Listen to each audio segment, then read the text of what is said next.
Hello guys, welcome. Collective reading tayo ngayon. So tingnan natin kung ano yung mababasa natin ngayon. Be open-minded po, hindi po halos lahat makaresonate. And thank you nga po pala sa mga nag-subscribe, lalo-lalo na sa mga bumabalik. Marami pong salamat. Give me the message for collective.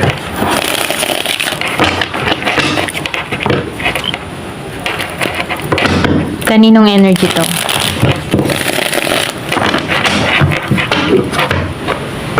Give me the message for collective.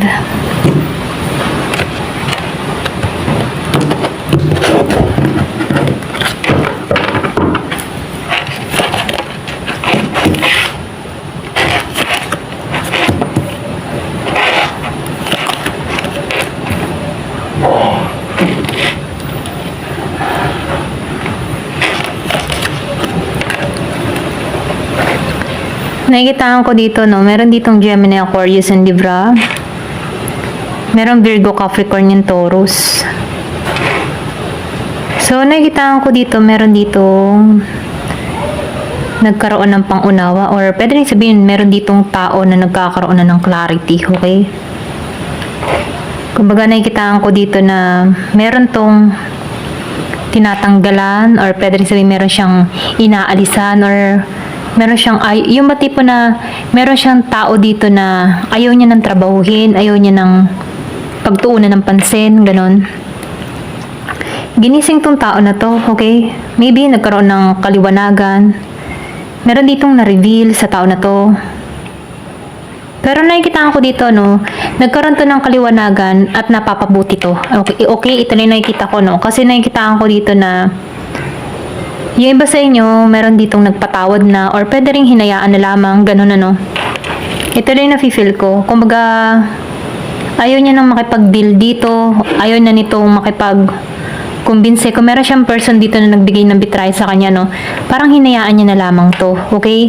Kumbaga, hindi niya na to pinagtutuunan ng pansin. So, nakikita ko dito, nagiging magaan na yung pakaramdam ng tao nito. Nagiging maluwag na sa kanya yung sitwasyon, ganyan.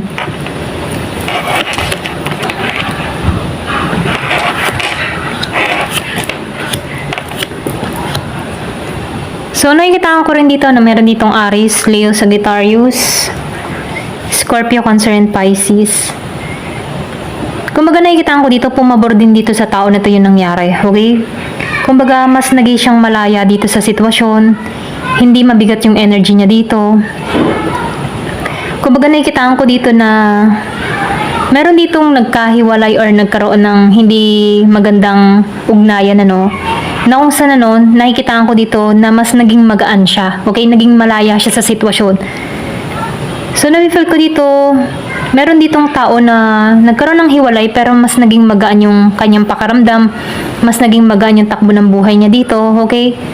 So, nakikita ko dito yung paglaya or pwede rin malaya siyang gawin yung mga bagay na gusto niya na hindi kailangan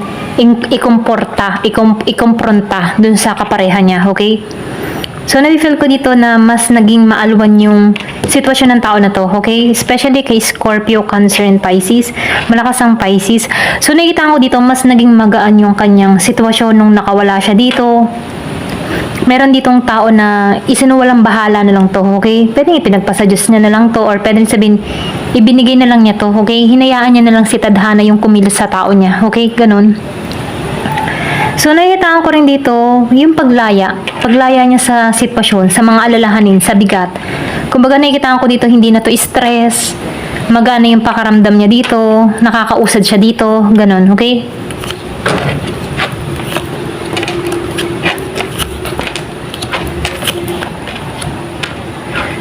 So, nakikita ko dito,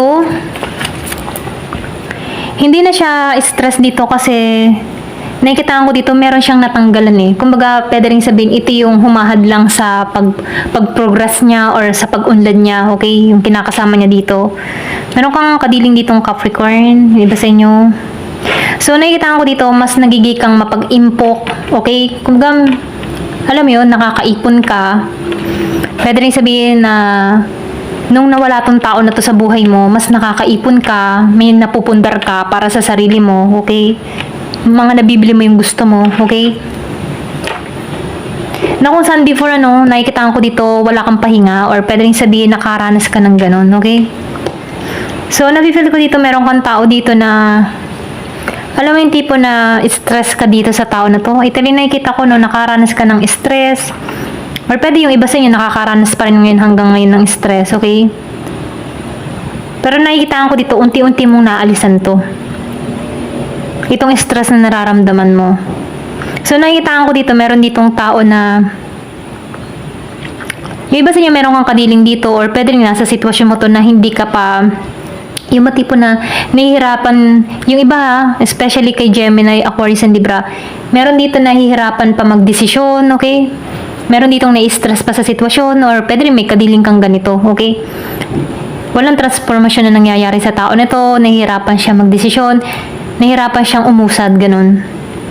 Pero nakikita ko dito yung iba sa inyo, especially kay Virgo, Capricorn, Taurus, nakikita ko dito na nakakapag-impo ka, okay? Malakas yung Capricorn. Kumbaga nakikita ko dito na nakakapag-impo ka, natatanggalan mo na yung mga bad habit or pwede rin sabihin meron kang taong ganun, okay? Na naalisan mo to, okay?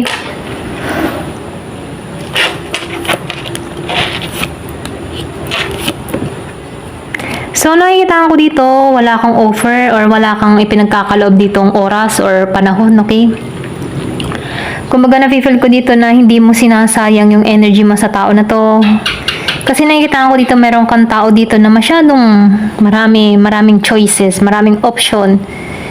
Kumbaga, hindi mo to makitaan ng pangmatagalang or pang long term, Hindi mo to matagalan ng solid foundation sa relasyon, okay? Kasi nakikita ko dito marami tong mga gustong mangyari. At itong tao na ito, wishy-washy, hindi pa alam nito yung talagang gusto niya, okay, sa connection. Kumbaga nakikita ko dito, once na tinanggap mo to, pwedeng umalis ulit or pwedeng mawala ulit sa'yo, okay? Kasi itong tao na to, nakikita ko dito, hindi stable yung kanyang nararamdaman sa'yo, okay? Hindi solid, ganun. Hindi talaga pang matagalan. Parang nakikita ko dito, hindi masasabing swak na swak yung kanyang nararamdaman dito. Ito na nakikita ko. Yung iba sa inyo, ramdam mo to. Okay? Kumbaga, nakikita ko dito, alam mo, na hindi mo to mapagkakatiwalaan dito. Ganun yung energy mo dito, okay? So, tingnan pa natin, Give me the message.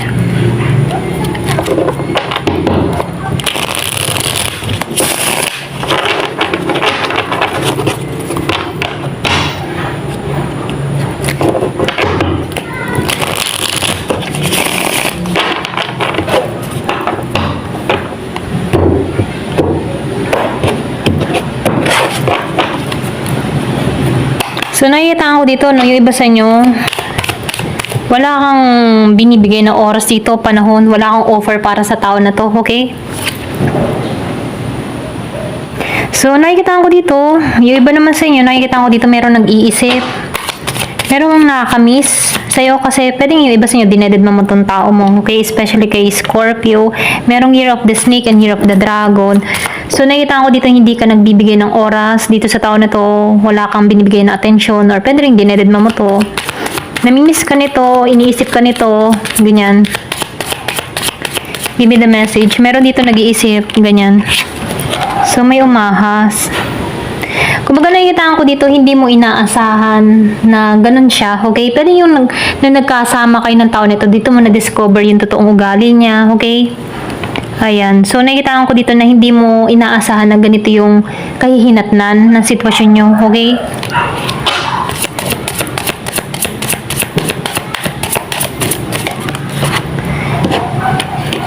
So, nakita ko rin dito, yung iba sa inyo, meron kang intuition or malakas yung intuition mo, alam mo. Or pwede rin sabihin, natuklasan mo, okay? Kaya nakikita ko dito, hindi ka masyadong nagbibigay ng oras. Mailap ka sa tao nito or pwede rin masyado mong, alam mo yung tipong may privacy ka or masyado kang maingat, okay? Hindi ka nagbibigay ng signal or hindi ka nagbibigay ng oras dito, okay? Yung mga, for example, nagme-message to sa'yo pero hindi ka nagre-reply or hindi ka nagpo-post sa mga social media, wala tong idea kung ano nangyayari o nagaganap sa'yo. Kasi meron kang kaalaman dito. Alam mo yung sitwasyon mo, okay? Kumbaga nakikita ko dito na nagiging kang matalino. Ramdam mo tong tao mo, okay? Ito lang nakikita ko. Kasi nakikita ko dito may inner knowledge ka, inner knowing, or pwede rin sabihin na magaling kang bumasa ng tao. Kaya nakikita ko dito na pag-iingatan mo yung sarili mo, okay? Pero may proposal dito. Yung iba sa inyo merong commitment na parating.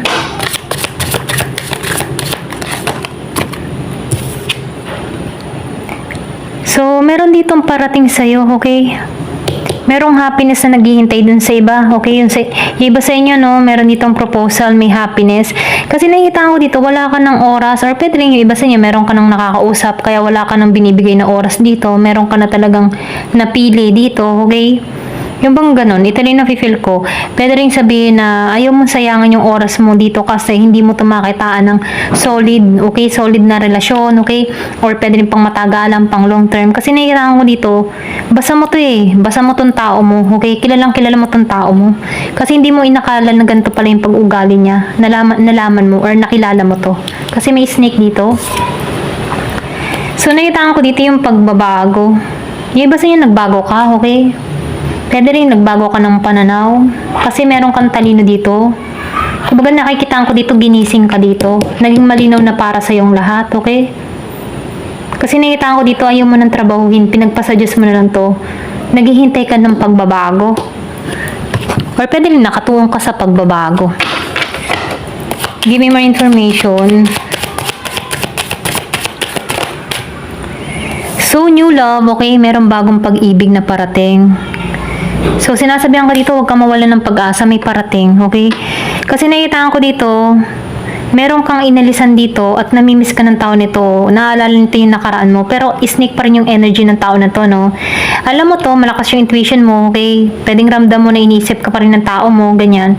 Pero nakikita ko dito, meron ditong proposal na parating. New person to, new love, okay? Or pwede rin sabihin, meron ka nang nakakausap, or meron dito nagpapahiwatig na sinyalis na meron parating na bago sa'yo. Give me more information. Na merong peace, okay? So, meron ditong peace. Yung iba sa inyo, pwedeng makilala mo to sa bakasyon, okay? Bakasyon, ito rin nakikil ko. Pwedeng may involved na dagat. Kung mahilig ka sa pumunta sa mga beach, okay? So, may peace to. Ito rin nakikita ko, no? Kasi kung makikita mo dito sa tubig, ano, nakaranas ka na dito ng maraming problema. Pero nandito ka na sa malinaw na tubig, okay? Kumbaga natanggalan mo to. Meron ka mga dinanas na problema, pero nafe-feel ko dito na nakaraos ka dito. Pwedeng sabihin natin yung iba sa inyo, nagkaroon ka ng relasyon na hindi maganda, hindi naging maayos, okay? Kumbaga hindi ka payapa. Pero nakikita ko dito, ano, parating sa'yo dito yung bago na magkakaroon ka ng harmony, peace, happiness, new love, na masaya. So, nakikita ko dito yung magnetic attraction, okay? Pwede nga ma-attract tong tao na to sa'yo. Andun yung passion, okay? So, nafe-feel ko dito yun na magiging interesting yung iyong love life dito sa bago. Ayan, ito lang yung nakikita ko. Ayan, thank you for watching. Love and peace.